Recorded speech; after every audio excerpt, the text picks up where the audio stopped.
खबर दिन भर में इस्तकबाल आपका। मैं हूं आपके साथ आपका मेजबान रहीम अहमद खान। नजर डालेंगे देश दुनिया की तमाम बड़ी खबरों पर। आगाज हेडलाइंस के साथ कर रहे हैं। पेश करने में ताउन किया है डॉक्टर ऑर्थो ऑयल के साथ साथ डॉक्टर ऑर्थो कैप्सूल्स साथ लेना ना भूलें। वज़ीर-ए-आज़म नरेंद्र मोदी ने तमिलनाडु का किया दौरा। अमृत भारत ट्रेन को दिखाई हरी झंडी। स्टालिन हुकूमत पर की कड़ी तनकीद।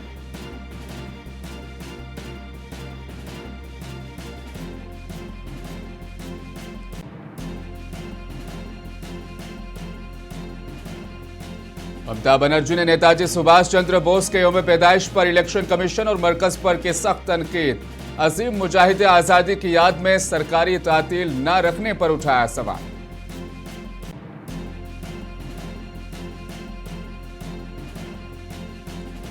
मगरबी बंगाल में एसआईआर के दबाव से 110 अफराद हलाक। ममता बनर्जी का दावा, पूछा इलेक्शन कमीशन के खिलाफ एफआईआर क्यों न दर्ज की जाए।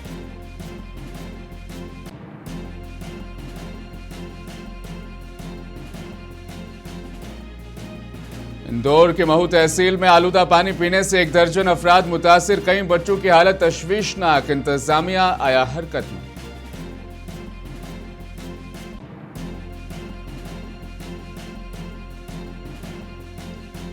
श्रीलंका की अदालत ने रामेश्वरम के 12 माहिगिरों से मुतल्लिक सुनाया अहम फैसला। 44,500 रुपये जुर्माना अदा करने के बाद रिहा करने का दिया हुक्म।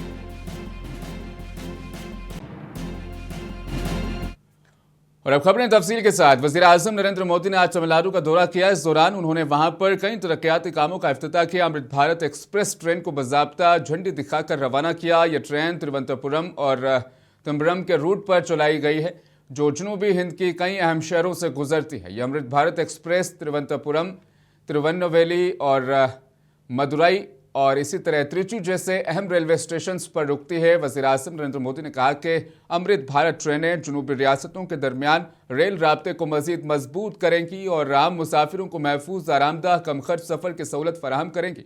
उन्होंने मजीद कहा कि ट्रेनें केरला, तमिलनाडु, कर्नाटका, तेलंगाना, आंध्र प्रदेश में आमद-ओ-रफ्त को बेहतर बनाने में अहम किरदार अदा करेंगी। इस दौरान पीएम मोदी ने जलसयाम से भी खिताब करते हुए स्टालिन हुकूमत पर सख्त तनकीद की और कहा कि रियासत में जुराइम की शरह बढ़ गई है।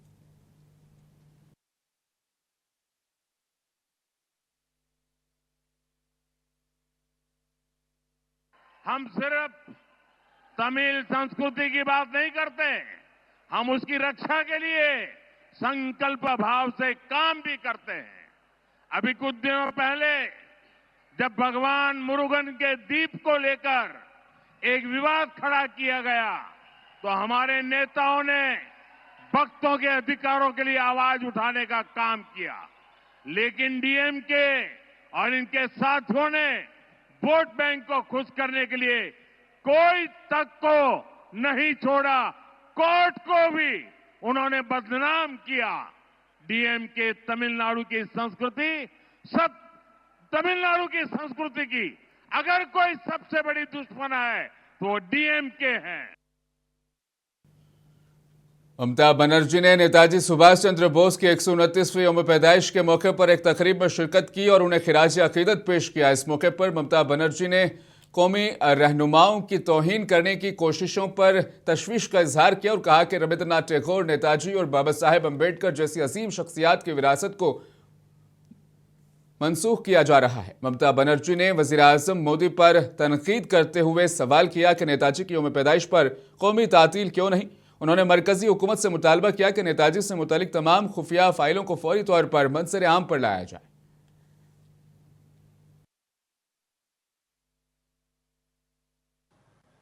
আমরা লক্ষ্য রাখছি ভারতবর্ষের ইতিহাসকে গুলিয়ে দেওয়ার চেষ্টা হচ্ছে, ভারতবর্ষের মনীষীদের অসম্মান করা হচ্ছে। সে মহাত্মা গান্ধীজি হোক,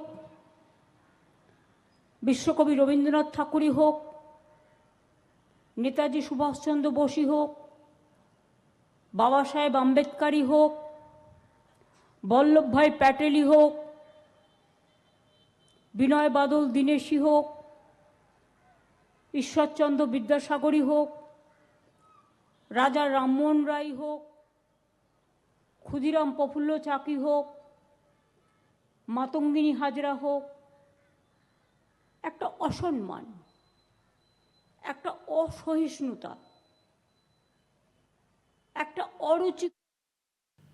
तो वहीं ममता बनर्जी ने नेताजी सुभाष चंद्र बोस की यौम पैदाइश के मौके पर एक ट्वीट और अवामी खिताब में मरकज और इलेक्शन कमीशन पर शदीद तनकीद की। उन्होंने प्लानिंग कमीशन, नीति आयोग और SIR पर सवालात उठाए और इल्जाम लगाए कि तारीख को मस्क करने की कोशिशें की जा रही है। ममता बनर्जी ने दावा किया कि मगरबी बंगाल में SIR के बायस ज़हनी दबाव के सबब रोजाना 3 से 4 अफराद खुदकुशी कर रहे हैं और अब तक 110 से जायद अमवात हो चुकी हैं। उन्होंने कहा कि इन अमवात की जिम्मेदारी इलेक्शन कमीशन ऑफ इंडिया और मरकजी हुकूमत पर आयद होती है। वज़ीर आला ने सवाल उठाया कि इन अमवात के मामले में इलेक्शन कमीशन के खिलाफ FIR क्यों दर्ज न की जाए। उन्होंने कहा कि इलेक्शन कमीशन और हुकूमत हिंद को इस सूरत हाल पर जवाबदेही कबूल करनी होगी। मध्य प्रदेश के जिला इंदौर के महू तहसील में आलूदा पानी पीने का इस्तेमाल करने से कम 10 अफराद बीमार हो गए हैं। मुतासिरा इलाकों में पट्टी बाजार और चंद्रमार्ग शामिल हैं, जहां पर टाइफाइड के केसेस भी सामने आए हैं। ये वाकया ऐसे वक्त में सामने आया जब गुज़श्ता माह इंदौर शहर के भागीरथपुरा इलाके में पानी की आलूदगी के बायस मुतअद्दिद अफराद बीमार पड़े थे और 2 दर्जन से जायद अफराद की मौत भी हो गई थी। मुकामी लोगों का इल्ज़ाम है कि खराब और टूटी हुई पाइपलाइनों के बायस सीवरेज का पानी पीने के पानी में शामिल हो रहा है, जिसकी वजह से खास तौर पर बच्चे गुज़श्ता 10 से 15 दिनों से मुसलसल बीमार पड़ रहे हैं।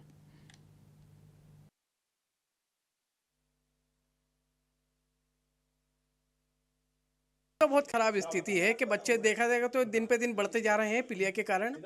और पाइपलाइन हमने बताई थी कि यहाँ से फूटी हैगी और नाली के नीचे से पाइपलाइन गई हुई है। तो फिर जब कैंटोनमेंट की टीम को यहाँ पर भेजा, जब कैंटोनमेंट की टीम को भेजा तो ये कैंटोनमेंट आई थी, तो यहाँ पर पाइपलाइन फूटी मिली और वहाँ पर बताया कि नीचे से ड्रेनेज लाइन गई हुई है, ऊपर से पाइपलाइन गई हुई, तो वो पूरा पानी नाली में मिल रहा है और पाइपलाइन में जा रहा है, तो उसके कारण बच्चे बीमार हो रहे हैं। पोता बीमार है। कितना साल का है वो? 9 साल का है सर। क्या हो गया था उसको? उसको बस खाली बुखार आया और फिर पीलिया बता दिया। उसकी जांच कराई तो कब पता चला आपको ये? हमको 8-15 दिन पहले। अच्छा, कोई पानी की शिकायत थी? हाँ, पानी की भी है और फिर ये गंदगी भी है सर। देखिए, ये जो घटना हुई है इसका जब संज्ञान में आया तो तत्काल मेडिकल टीम वगैरह ने जांच शुरू कर दी इसमें, और करेंटली अभी 10 लोग एक्टिव हैं जिनको हम लोगों ने अस्पताल में भर्ती कराया है। ये जॉन्डिस या उससे मिलते जुलते सिम्टम लोगों में देखे गए हैं और हम लोग डॉक्टर्स की टीम निरंतर इसको मॉनिटर कर रही है। लाइन ऑफ ट्रीटमेंट, क्योंकि विभिन्न अस्पतालों में एडमिट किया गया है, तो लाइन ऑफ ट्रीटमेंट हम लोग इंश्योर कर रहे हैं कि सेम रहे। और जो दिल्ली के हज़रत निज़ामुद्दीन औलिया रहमतुल्लाह अलैह की दरगाह पर बसंत पंचमी अकीदत और अमान के साथ मनाई गई। दरगाह को पीले फूलों और चादरों से सजाया गया। कव्वाली की महफिल मुनक़िद हुई और हिंदू मुस्लिम ज़ायरीन ने मुश्तरका तौर पर शिरकत की। रिवायत अमीर खुसरो से मंसूब है और गंगा जमनी तहजीब की खूबसूरत मिसाल मानी जाती है। पेश मुनसिफ टीवी की खास रिपोर्ट। आम तौर पर बसंत पंचमी का तस्वुर आते ही जहन में सरसों के पीले खेत और आसमान में उड़ती पतंगें उभरती हैं, लेकिन दिल्ली में वाक़े हज़रत निज़ामुद्दीन औलिया की दरगाह पर यह त्यौहार मुनफरिद अंदाज में मनाया गया। बसंत पंचमी के मौके पर हज़रत निज़ामुद्दीन औलिया की दरगाह पर गैर मामूली जोश व खरोश देखने को मिला। हिंदू और मुस्लिम दोनों तबकों के लोग दूर दराज इलाकों से दरगाह पहुँचे। मज़ार पर पीले फूल न्योछावर करते नजर आए। दरगाह को पीली चादरों और गेंदे के फूलों से सजाया गया, जबकि कव्वाली की महफिल ने फिजा को रूहानी रंग में रंग दिया। इस मौके पर दरगाह के सज्जादा नशी काशिफ अली निज़ामी ने कहा कि यह दरगाह एक ऐसी मिसाल है जहां सूफी रिवायत और मकामी सकाफत इस तरह घुल मिल जाती है कि मजहबी तफरीक मिट जाती है। ये 750 साल से त्यौहार मनाया जा रहा है बसंत का, सूफी बसंत है ये हज़रत अमीर खुसरो रहमतुल्लाह ने निकाली थी और हज़रत निज़ामुद्दीन औलिया के जो भांजे थे ख्वाजा कुतुबुद्दीन शम्स, तो वो हज़रत निज़ामुद्दीन औलिया मायूस हो गए थे। तो जब से ये बसंत मनाई जा रही है, तो हज़रत अमीर खुसरो रहमतुल्लाह अलैह ने देखा कि मेरे पीर बाहर नहीं आ रहे थे कमरे से, तो उन्होंने कहा कि मायूस हैं सब। तो हज़रत ने देखा कोई गाते बजाते जा रहे थे अपने गुरु को मनाने। उन्होंने कहाँ जा रहा हूँ, येलो कपड़े पहने हुए, येलो फूल लिए हुए बसंती। तो उन्होंने कहा हम डबली लेके गाते जाते हैं, हम बसंत मना ले सुहागन, आज बसंत मना।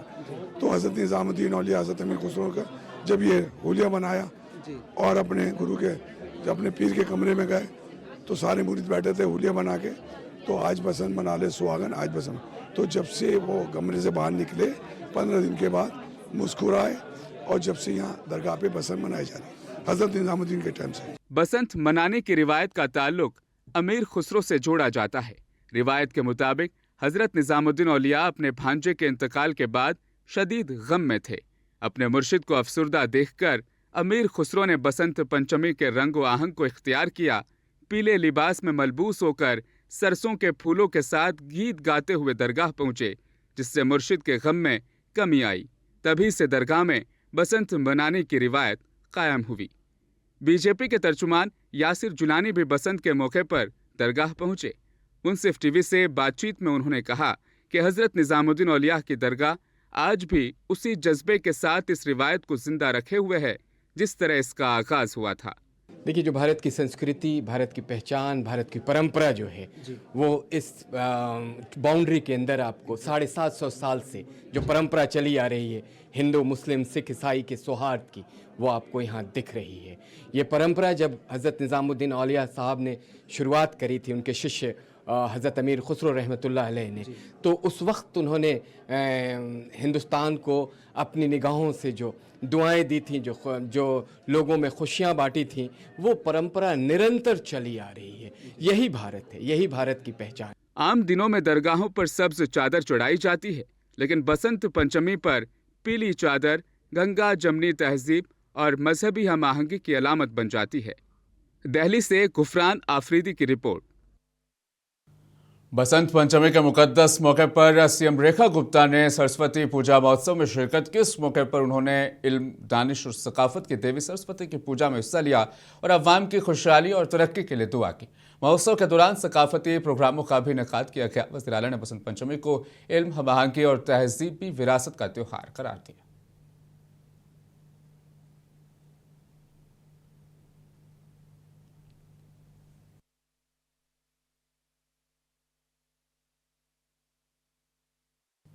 ख़वातीन की सबसे बड़ी तंजीम जिसकी क़यादत विष्णु दुंगार करते हैं, ख़वातीन के लिए एक बजट एनालिसिस सेशन का इनेकाद करने जा रहे हैं। ये सेशन 1 फरवरी को मुंबई में रखा गया है। सेशन का मकसद ख़वातीन के लिए मरकज़ी बजट को आसान और काबिल फ़हम अंदाज में बयान करना और ये बताना कि बजट उनकी और उनके ख़ानदान की ज़िंदगियों पर किस तरीके से असरअंदाज होता है। इस प्रोग्राम में बजट के बुनियादी तसव्वुरात को सादा अल्फाज में समझाया जाएगा और अहम शिकें जैसे कि घरेलू मालियात, रोज़गार, तालीम, सेहत की सहूलियात और ख़वातीन के लिए मुख्तस स्कीमें उजागर की जाएंगी।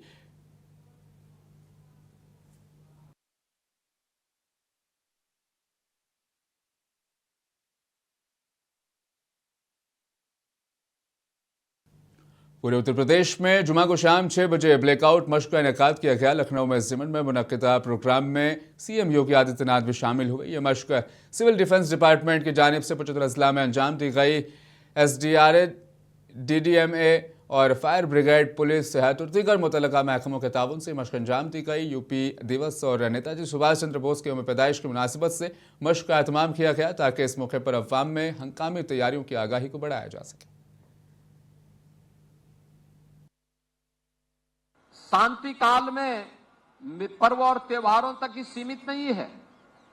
पर्व त्योहार हो, बाढ़ या कोई आपदा हो, कोई घटना दुर्घटना हो, किसी बड़े आयोजन में ट्रैफिक व्यवस्था के सुचारू रूप से संचालन में योगदान देने का हो, या अगर देश पर दुश्मन की ओर से युद्ध थोपा गया है तो युद्ध काल में नागरिक समाज की व्यवस्था को संभालने के लिए इस कार्यक्रम को आगे बढ़ाया।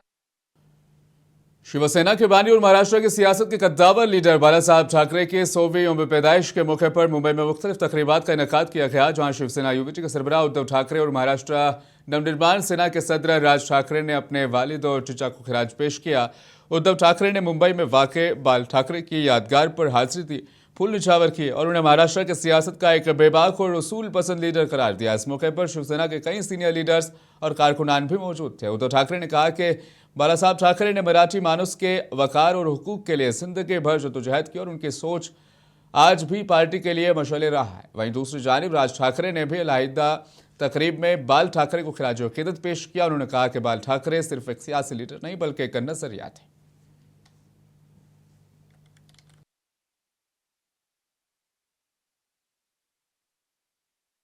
शिवसेना यूबीटी के रुकन पार्लियामेंट संजय राउत ने कहा कि बाल गंगाधर तिलक के बाद महाराष्ट्र में एक अजीम शख्सियत ने जन्म लिया जिसका नाम बाला साहब ठाकरे था। वो एक अवामी लीडर थे। आज बाला साहब ठाकरे के जन्मदिन के मौके पर उन्हें मुंबई में ये बात कही। संजय राउत ने कहा कि वज़ीर-ए-आज़म नरेंद्र मोदी ने शिवसेना को तोड़ने में अहम किरदार अदा किया।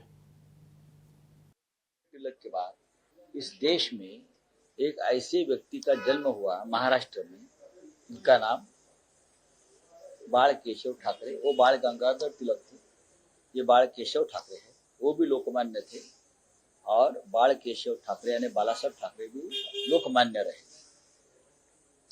बाला साहब ठाकरे जी की ये जन्म शताब्दी आज पूरे देश से संदेश आ रहे हैं, जिसमें प्रधानमंत्री भी है हमारे।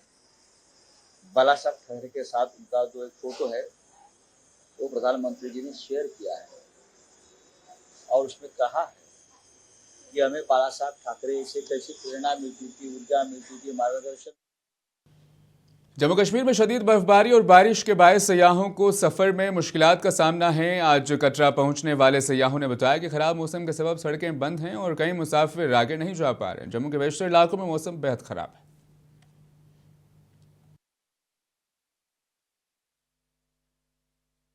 हमारे साथ में एक ग्रुप और टकराया था जिनकी वेटिंग टिकट्स आई है और वो कटरा से श्रीनगर नहीं जा पा रहे हैं, तो उनके लिए आज टैक्सी भी बंद है। तो मेरा प्रशासन से ये कहना है कश्मीर के कि वो लोग और भी ट्रेन अवेलेबल कराए ताकि लोगों को आसानी हो और आपका जो ये पर्यटक स्थल उसमें और सारी चीज़ें बढ़े। आज मौसम बहुत ज़्यादा ख़राब है और मैं रेलवे प्रशासन से ये कहना चाहता हूँ कि आप गाड़ियाँ बढ़ाइए, क्योंकि आज हाई एल्टीट्यूड की वजह से हर जगह पर बारिश हो रही है और रोड। कर्नाटक के धारावाड़ में पेश आए नौजवान खातून के कत्ल केस में अहम मोड़ सामने आया है। पुलिस तफ्तीश में इंकशाफ हुआ है कि 21 साला ज़किया का कत्ल उसके करीबी दोस्त साबिर नहीं किया। वाकया 20 तारीख को पेश आया। तकनीकी शवाहिद की बुनियाद पर पुलिस ने मुलजिम को गिरफ्तार कर लिया।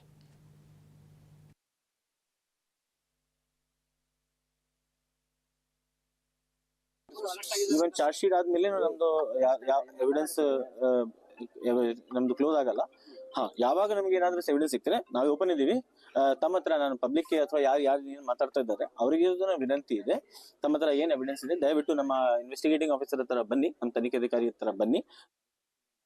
बीआरएस लीडर केटीआर ने ईडी के सामने पेश होने के बाद कहा कि फोन टेपिंग केस हुकूमत की नाकामियों से अवाम की तवज्जो हटाने की एक साजिश है। केटीआर ने इल्जाम आयद किया कि मामला तेलंगाना हुकूमत की पॉलिसियों में नाकामी और अवामी मसाइल से ध्यान हटाने के लिए बनाया गया है। All my friends in the media as well, please, for the last 2 years the government has been indulging in massive attention diversion.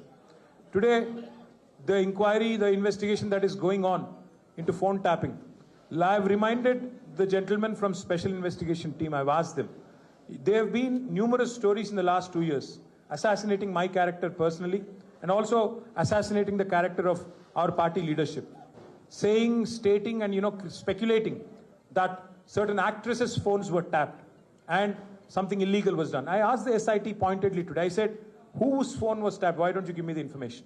Which Sri Lanka की अदालत ने आज रामेश्वरम के 12 माहिगीरों को रिहा करने का हुक्म दिया, जो 23 दिसंबर को श्रीलंकन नेवी ने समंदरी सरहदें अबूर करने के इल्जाम में उन्हें गिरफ्तार किया था। ताहम रिहाई के लिए हर मछुआरे को जुर्माना अदा करना होगा। कोर्ट के जज ने केस की समाअत के बाद फैसला सुनाया कि माहिगीरों को 44,500 हिंदुस्तानी रुपये जुर्माना अदा करना होगा।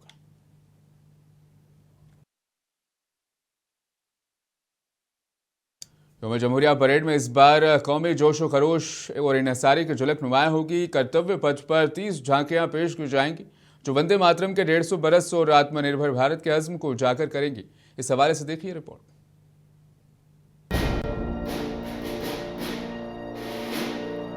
यौम जमहूरिया परेड में इस साल रियासतों और मरकज़ के ज़ेर इंतज़ाम इलाकों की 17 जबकि मुख्तलिफ वजारतों, महकमों और खिदमात की 13 झांकियाँ शामिल होंगी। ये झांकियाँ आज़ादी का मंत्र, वंदे मातरम और खुशहाली का मंत्र, आत्मनिर्भर भारत के मौज़ूआत पर मबनी होंगी। वंदे मातरम के 150 साल मुकम्मल होने के मौके पर ये झांकियाँ भारत के खुद किफालत, सकाफती विरासत और कौमी शऊर को उजागर करेंगी। The theme of the parade will be 150 years of Vande Mataram. And as part of that, we have 30 tableaus this year to show the cultural extravagance of the country. And these 30 tableaus will be based on 2 themes primarily. One is Swatantrata Ka Mantra, Vande Mataram, and the other one is Samriddhi Ka Mantra, Atmanirbhar Bharat. So these tableaus are being set up in this RR camp for over a period of 2 months here, and these will be rolling down at Kartavya Path on 26th. And in addition to that, we have also made some changes in the parade. We have introduced certain changes in the order of march also. The battle simulation etc. will be displayed, and animal contingent is also part of the celebrations this year. Special guests, as you know, every year they have been invited. This year also more than 10,000 guests are being called from various parts of the country. इस साल गुजरात की झांकी खास तवज्जो का मरकज होगी, जिसमें अजीम मुजाहिद आज़ादी मैडम भीखाजी कामा के तारीखी किरदार को पेश किया जाएगा। 1907 में जर्मनी में इब्तदाई कौमी परचम लहराने से लेकर स्वदेशी तहरीक तक के सफ़र को झांकी के जरिए दिखाया जाएगा। ये झांकी गैर मुल्की अशिया के बाइकआउट और देसी मसनूआत के फ़रोग को भारत की आज़ादी के जद्दोजहद का एक मजबूत सतून करार देती है। સ્વતંત્રતા ઉપર બેઝ છે। વંદે માતરમ એ સ્વતંત્રતાનો મંત્ર હતો અને એના ઉપર આધારિત આપણે ટેબ્લો બનાવ્યો છે। આ ટેબ્લોમાં આપણે વંદે માતરમથી લઈ અને તિરંગાની યાત્રા નિરૂપિત કરી છે। ज़रूर इस बार भी we are putting our fingers cross कि इस बार भी हमें, चूँकि लगातार 3 साल से पीपल्स चॉइस अवार्ड में गुजरात ही जीतता आ रहा है। थीम हम हमेशा यूनिक लेकर के आते हैं। इस बार की थीम जैसे जानते हैं कि हमने स्वतंत्रता का मंत्र वंदे मातरम को लिया है, और एक तरफ जहां हर घर स्वदेशी का मंत्र गूंज रहा है, उसी तरह स्वतंत्रता का ये जो मंत्र है, जिसमें हमने मैडम भिखाई जी कामा की जो मूर्ति है उसके साथ जो उन्होंने अपना ही डिज़ाइन किया 1907 वाला एक ध्वज है, जो उन्होंने विदेश की भूमि पर पहले पेरिस में और उसके बाद जर्मनी के स्टुटगार्ट में लहराया। इस साल यौम जमहूरिया पर गुजरात पर खास तवज्जो मरकूज है। रियासत की झांकी में तिरंगे की शानदार सफर को पेश किया जाएगा, जिसमें आज़ादी के तहरीक से लेकर आत्मनिर्भर भारत के नजरिए तक का अहाता किया गया है। वंदे मातरम की अहमियत को उजागर करती ये झांकियाँ हुब्बुल वतनी के अलामतों, कौमी परचम के इर्तिका और भारत के मजबूत कौमी तशख्खुस को नुमाया करेगी। ब्यूरो रिपोर्ट, मुंसिफ टीवी। इजराइल ने अपनी सिक्योरिटी और दिफाई तैयारियों को बुलंद तरीन सतह तक बढ़ा दिया है। ये पेशरफ्त ऐसे वक्त में सामने आई हैं जब ईरान के खिलाफ मुमकिना अमेरिकी फौजी कार्रवाई की इत्तलात गर्दिश कर रही हैं और खदशा जाहिर किया जा रहा है कि इसके असरात पूरे खित्ते को अपनी लपेट में ले सकते हैं। इस हवाले से आप देखिए इस तफसीली रिपोर्ट को। मुझे दीजिए इजाजत, बने रहें मुंसिफ टीवी के साथ। इसराइल के सिक्योरिटी और दिफाई इदारों ने हाई अलर्ट जारी करते हुए हंगामी तैयारियों को हतमी दर्जे तक पहुंचा दिया है। ये फैसला खित्ते में बढ़ती हुई कशीदगी और ईरान के खिलाफ मुमकिना अमरीकी फौजी कार्रवाई से मुताल्लिक खुफिया इत्तलात के बाद किया गया है। इसराइली इंटेलिजेंस अंदाजों के मुताबिक अमरीकी सदर डोनाल्ड ट्रंप ईरान के खिलाफ एक स्ट्रेटेजिक फौजी हमले का फैसला कर चुके हैं, जो आइंदा चंद दिनों में अमली शक्ल इख्तियार कर सकता है। इन खदशात के बायस इसराइली क़यादत को ये ख़तरा लाहिक है कि ईरान अपने रद्द-ए-अमल में अमरीकी मफादात के साथ साथ इसराइल को भी बराह रास्त निशाना बना सकता है। सबसे ज़्यादा तशवीश इस इम्कान पर है कि ईरान इसराइली शहरों बिलखुसूस तल अबीब पर मीज़ाइल हमले कर सकता है, ताकि इसराइल को इस तनाज़े में बराह रास्त घसीटा जा सके।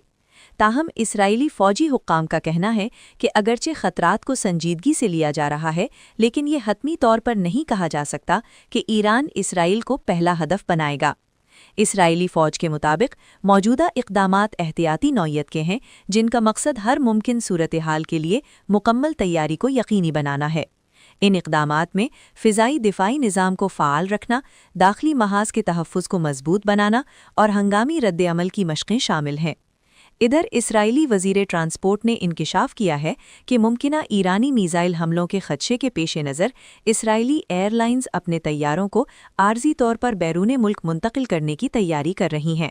अगरचे ताहाल बाकायदा अहकामात जारी नहीं किए गए, ताहम एयरलाइंस हंगामी मंसूबों के तहत किसी भी लम्हे कार्रवाई के लिए तैयार हैं।